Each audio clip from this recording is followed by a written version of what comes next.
Carboxylic acid के lecture number 12 में आज हम लोग बहुत ही एक इम्पॉर्टेंट केमिकल प्रॉपर्टी के बारे में बात करेंगे जो एक तरह का कार्बोक्सिलिक एसिड्स का टेस्ट भी है। बच्चों आज हम लोग बात करेंगे एस्टरिफिकेशन के बारे में, हिंदी मीडियम के बच्चों के लिए एस्टरीकरण के बारे में। बच्चों बहुत ध्यान देखिएगा, इसकी मैकेनिज्म भी बहुत इंपॉर्टेंट होने वाली है और बड़ी इंटरेस्टिंग है। सबसे पहले हमें क्या लेना है बच्चों, एक कार्बोक्सिलिक एसिड लेना है RC डबल बॉन्ड OH और साथ में हमें इसको रिएक्ट कराना है किसी अल्कोहल से। और अल्कोहल के लिए बच्चों क्या फॉर्मूला होगा, आप यहाँ R' भी लिख सकते हैं, R'OH। अब देखिए इस कार्बोक्सिलिक एसिड का OH और इसका H आपस में रिएक्ट कर लेगा। यहाँ ध्यान देने वाली बात ये होगी कि ये रिएक्शन होगी बच्चों in the presence of H2SO4 या फिर गैसियस फॉर्म में HCl। दैट मीन्स किसी एसिड की प्रेजेंस में रिएक्शन होगी, साथ में कुछ आपको टेम्परेचर भी देना होगा। तो इससे क्या कंपाउंड निकल के आएगा बच्चों, RC डबल बॉन्ड O और डैश। अब बच्चों अगर मैं यहाँ पे रिप्लेसमेंट करूं और R की जगह में क्या रख दूं, कंपाउंड ध्यान दीजिएगा बच्चों, CH3C डबल बॉन्ड O और यहाँ पे बच्चों लगा दिया मैंने OH प्लस HO और यहाँ पे भी मैंने CH3 लगा दिया, मेथाइल अल्कोहल। जो यहाँ पे कंडीशंस है वो सेम रहेंगी। अब बच्चों ध्यान दें, इस कार्बोक्सिलिक एसिड का OH और इस अल्कोहल का H, क्योंकि ये जो रिएक्शन है वो अल्कोहल के जो हाइड्रोजन एटम है उसके एसिडिक नेचर को भी जस्टिफाई करती है, तो ये रिएक्शन उस तरह से भी ट्रीट कर सकते हैं। यहाँ पे बच्चों क्या कंपाउंड मिलने वाला है, CH3CO प्लस क्या निकलने वाला है बच्चों, यहाँ पे वाटर मॉलिक्यूल, जो ऊपर लिखा नहीं था मैंने। अब इसके नाम के बारे में आप सोचेंगे तो यहाँ पे जो एल्काइल ग्रुप है उसका नाम लिखेंगे, ये इसका नाम होने वाला है बच्चों मेथिल।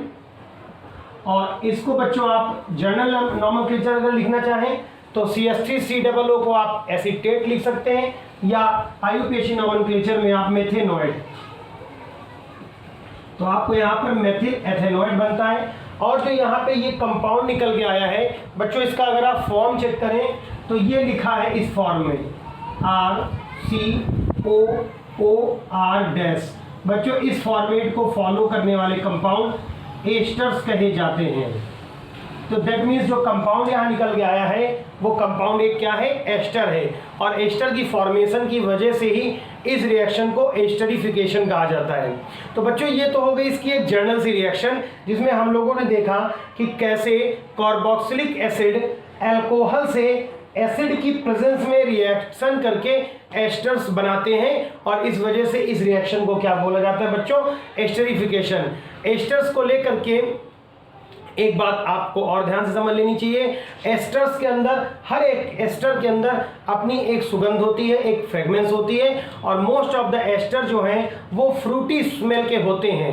तो ये बहुत ही एक जेन्युइन सा टेस्ट है आपके कार्बोक्सिलिक एसिड्स के लिए और अल्कोहल के लिए। जितनी मज़ेदार बच्चों ये रिएक्शन है उतनी ही मज़ेदार बच्चों इसकी मैकेनिज्म भी होने वाली है। तो मैं आपको सजेस्ट करूंगा कि वीडियो को टिल एंड तक देखें, जिससे आपको मैकेनिज्म भी क्लियर हो जाए। तो मैं बच्चों इसको इरेज कर रहा हूँ, आपने स्क्रीनशॉट ले लिया होगा। सभी बच्चे जब भी वीडियो लेक्चर देख रहे हो अपने पास एक कॉपी रखें और जो भी इंपॉर्टेंट पॉइंट उनके लिए होने वाले हैं उनको नोट डाउन करें। अब देखिए बच्चों कैसी मैकेनिज्म यहाँ पे है। सबसे पहले हम लेने जा रहे हैं RC डबल बॉन्ड O और ये OH। अब बच्चों देखिए जो रिएक्शन हुई है वो किसी एसिड के प्रेजेंस में है और एसिड हमें क्या देते हैं बच्चों, एसिड हमें डोनेट करते हैं H+, ठीक है ना। अब देखिए यहाँ इस ऑक्सीजन के पास इलेक्ट्रॉन्स हैं, लोन पेयर्स हैं, इसलिए ये H+ किसकी तरफ देख रहा है, इन इलेक्ट्रॉन्स की तरफ। जब ये इनकी तरफ देख रहा है तो ये इनको अपने साथ अटैच कर लेगा और क्या बना देगा, RC डबल बॉन्ड OH और नीचे भी क्या लग गया आपका OH। अब देखिए बच्चों कार्बन के साथ दो OH ग्रुप लग गए हैं, लेकिन चूंकि इस ऑक्सीजन का प्रोटोनेशन हुआ है, ऑक्सीजन ने प्रोटॉन एडॉप्ट किए हैं और किसी को इलेक्ट्रॉन डोनेट किए हैं, उसने ये इलेक्ट्रॉन इसको दे दिए, इस वजह से इस ऑक्सीजन के ऊपर पॉजिटिव चार्ज आ जाएगा। इस ऑक्सीजन को पॉजिटिव चार्ज आना बर्दाश्त नहीं होगा और जब ये इसको पॉजिटिव चार्ज बर्दाश्त नहीं होगा तो ये क्या करेगा, बच्चों ये इन पाई इलेक्ट्रॉन को अपनी तरफ अट्रैक्ट कर लेगा, अपनी तरफ शिफ्ट कर लेगा। जब ये कार्बन से ये पाई इलेक्ट्रॉन ऑक्सीजन की तरफ शिफ्ट होंगे तो ऑक्सीजन पे आ जाएगा पॉजिटिव चार्ज। अब समझने वाली बात है कि कार्बन पे चूंकि यहां आ चुका है पॉजिटिव चार्ज, तो ये पॉजिटिव चार्ज को कौन शांत करेगा, कार्बन की इस भूख को कौन शांत करेगा। तो बच्चों अब आते हैं एग्जिस्टेंस में आपके अल्कोहल। तो देखिए बच्चों अल्कोहल जो है वो आप देखिए हम लोग क्या फॉर्मूला लिखते हैं अल्कोहल्स का, ROH। ये थोड़ा सा मैंने अपने अकॉर्डिंग एडजस्ट कर लिया है, बाकी फॉर्मूला बच्चों वही लिखा है ROH। अब आप देखें तो इस ऑक्सीजन के पास इलेक्ट्रॉन्स हैं, लोन पेयर। जो लोन पेयर इस कार्बन को आसानी से दिए जा सकते हैं। तो ये अल्कोहल का ऑक्सीजन इस कार्बन को इलेक्ट्रॉन डोनेट कर देगा, और जब बच्चों ये इसको डोनेट करेगा तो देखिए क्या प्रोडक्ट निकल के आने वाला है। ध्यान देंगे बच्चों इस चीज को, RC। अब ध्यान दीजिएगा ये डबल बॉन्ड चेंज हो गया, क्या बन गया बच्चों, सिंगल बॉन्ड। तो ऊपर भी OH हो गया और नीचे भी क्या हो गया, OH। और ये ऑक्सीजन इस कार्बन से जुड़ जाएगा और क्या बना देगा, O। ऊपर क्या लग जाएगा बच्चों, R, और नीचे क्या लग जाएगा, H। ये हो गया ROH। ठीक है बच्चों, अब आपको समझ आ रहा होगा मेरे हिसाब से, बड़ी इजीली समझ आ रहा होगा। अब ध्यान देने वाली बात यहां पर यह है बच्चों कि जब इस ऑक्सीजन ने ये लोन पेयर इसको डोनेट किया तो सिंपल सी बात है ऑक्सीजन के ऊपर बच्चों आ जाएगा पॉजिटिव चार्ज, इस ऑक्सीजन के ऊपर आ जाएगा पॉजिटिव चार्ज, क्योंकि इस ऑक्सीजन ने लोन पेयर किसको दे रखे हैं, कार्बन को। और ऑक्सीजन से पॉजिटिव चार्ज बर्दाश्त नहीं होता है, अभी यहां भी बता चुके हैं हम आपको। तो वो इन हाइड्रोजन के इलेक्ट्रॉनों को अपनी तरफ तोड़ लेगा और H+ को रिलीज कर देगा, आजाद कर देगा, या H+ खुद ही आजाद हो जाएगा। किस फॉर्मेट में, H+ के फॉर्मेट में। अब H+ बच्चों जब आजाद हो जाएगा यहां से तो वो फ्री होके घूमेगा। अब इसकी मदद करने के लिए बच्चों कौन आने वाला है, जरा ध्यान देंगे। यहां इस ऑक्सीजन के पास है लोन पेयर, वो इस हाइड्रोजन को इन लोन पेयर से मदद कर सकता है। और जब मदद हो जाएगी देखिए बच्चों क्या होगा, तो ये इसके साथ जुड़ जाएगा H और बना देगा OH2 बन जाएगा, जो OH2 इजी लिविंग ग्रुप है और अलग हो जाएगा। तो यहां से क्या निकल जाएगा मेरा, OH2। तो ये बन गया RC। अब इस कंडीशन में चूंकि ऑक्सीजन के पास से बॉन्ड ब्रेक हो जाएगा, जब ये OH यहां से इस H के साथ चला जाएगा तो OH कार्बन की बैलेंसेस कमजोर हो जाएंगी। उनको बियर अप करने के लिए, उनको बैलेंस करने के लिए कौन मदद करेगा, ये ऑक्सीजन। और ये ऑक्सीजन यहाँ पे डबल बॉन्ड बना देगा। ध्यान देंगे बच्चों, थोड़ी सी मैकेनिज्म है। तो यहाँ पे बना देगा RCOH, ये बन जाएगा, और नीचे वाला OH2 हमारा निकल चुका है, ये बन जाएगा OR, और ये बच्चों H भी जा चुका है। ध्यान देंगे ये बच्चों यहाँ पर ये R के साथ जो H लगा था ये HOH के साथ जा चुका है। अब देखना होगा क्या बच्चों, यहाँ पर होगा ये कि ये ऑक्सीजन ने देखिए यहाँ कितने बॉन्ड, क्योंकि ऑक्सीजन ने इलेक्ट्रॉन पेयर को डोनेट किया है यहाँ पे कार्बन को बॉन्ड बनाने में, तो इसके ऊपर हो गया पॉजिटिव। ये पॉजिटिव इससे बर्दाश्त नहीं होगा, तो ये क्या करेगा, इन हाइड्रोजन्स के इलेक्ट्रॉनों को अपनी तरफ अट्रैक्ट कर लेगा, तोड़ देगा इन इलेक्ट्रॉनों को, और हाइड्रोजन को क्या कर देगा, रिलीज कर देगा।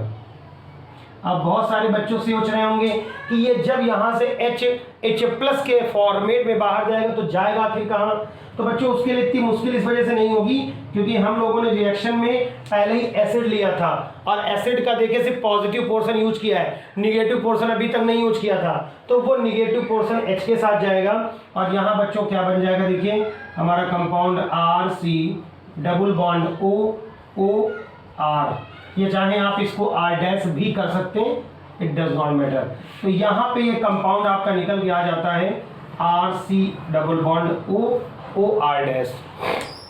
मैं चाहूँगा इसकी बहुत ही छोटी सी मैकेनिज्म है, मैं चाहूँगा इसको एक बार हम लोग रिकैप कर लेते हैं और समझ लेते हैं क्या होने वाला है। सबसे पहली बात, तुम्हारे पास कार्बोक्सिलिक एसिड है बच्चों, यह कार्बोक्सिलिक एसिड के पास एसिड है, प्रेजेंस है वहाँ पे, तो इस H+ की मदद करेगा यह ऑक्सीजन, और इसको अपने साथ जोड़ दिया हमने यहाँ पे। जब ये इलेक्ट्रॉन H+ को डोनेट किए तो ऑक्सीजन के ऊपर आ गया पॉजिटिव, जो इससे बर्दाश्त नहीं होगा, वो इस बॉन्ड को पाई इलेक्ट्रॉनों को तोड़ के अपने साथ कर लेगा, जिससे कार्बन पे क्या आ जाएगा बच्चों, पॉजिटिव चार्ज। ये कार्बन पे जो पॉजिटिव चार्ज आया है वो कार्बन चाहेगा कहीं से मुझे इलेक्ट्रॉन मिल जाए, तो उसकी मदद करते हैं यहाँ पर अल्कोहल। अल्कोहल का जो ऑक्सीजन है वो इसको इलेक्ट्रॉन देके उसके साथ जुड़ जाता है। अब बच्चों बस ये स्टेप जिसको समझ आ गया, मैकेनिज्म क्लियर है। क्या हुआ इस स्टेप में? इस स्टेप में ये हुआ है कि ऑक्सीजन ने जब इसको इलेक्ट्रॉन दिए तो ऑक्सीजन के ऊपर पॉजिटिव आ गया है, जो फिर ये बर्दाश्त नहीं कर पाएगा, तो ये इस H के इलेक्ट्रॉनों को तोड़ के अपने पास रख लेगा और H को किस फॉर्मेट में रिलीज कर देगा? H+। जब ये H+ के फॉर्म में बाहर आएगा तो उसकी मदद करेंगे ये OH जनाब, और ये OH और ये H किस फॉर्मेट में निकल गया? H2O। इस H2O को आप ऐसे भी निकाल सकते हैं कि आपने पढ़ा होगा अल्कोहल्स की प्रॉपर्टीज में कि एक कार्बन पे 2 H ग्रुप नहीं स्टे कर सकते हैं, तो ये H2O निकल गया, और जब H2O निकल गया तो कार्बन के पास 1, 2 और 3 ही वैलेंसी रह गई। अब ये 3 वैलेंसी कार्बन को अपनी 4 करनी होंगी, तो उसकी मदद करने आते हैं ये ऑक्सीजन के इलेक्ट्रॉन, और यहाँ पे इलेक्ट्रॉन फेंक करके डबल बॉन्ड बना देते हैं। डबल बॉन्ड तो बना देते हैं, लेकिन ऑक्सीजन के लिए समस्या आ जाती है। क्या समस्या आ जाती है? कि यहाँ पर ऑक्सीजन के पास 3 बॉन्ड मेंटेन हो गए, 1 और यहाँ पे 2। जब कोई अपनी वैलेंसी से ज्यादा बॉन्ड बना देता है तो उसके ऊपर बच्चों आ जाता है पॉजिटिव चार्ज, तो इस ऑक्सीजन पे आ गया पॉजिटिव चार्ज। वो इस पॉजिटिव चार्ज को खत्म करने के लिए अपनी प्यास बुझाएगा इन हाइड्रोजन के इलेक्ट्रॉन से। हाइड्रोजन के इलेक्ट्रॉन उसकी प्यास को बुझाएंगे और H+ के फॉर्म में बाहर निकल जाएगा। ये H+ कहाँ जाएगा? मैंने आपको बता दिया कि एसिड का केवल H+ यूज किया था पॉजिटिव पार्ट, अभी नेगेटिव पार्ट हमारा बचा हुआ है। ये जो H+ यहाँ से रिलीज होगा वो जाकर के उस नेगेटिव पार्ट से जुड़ जाएगा।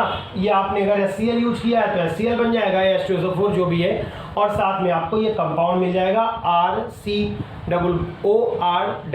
जिसको हम लोग क्या बोलते हैं बच्चों? एस्टर बोलते हैं। तो एस्टरिफिकेशन की रिएक्शन की मैकेनिज्म आपको समझ में आ गई है। कैसी लगी आपको ये मैकेनिज्म? हमें कमेंट सेक्शन में जरूर बताइए। Thanks for watching this video.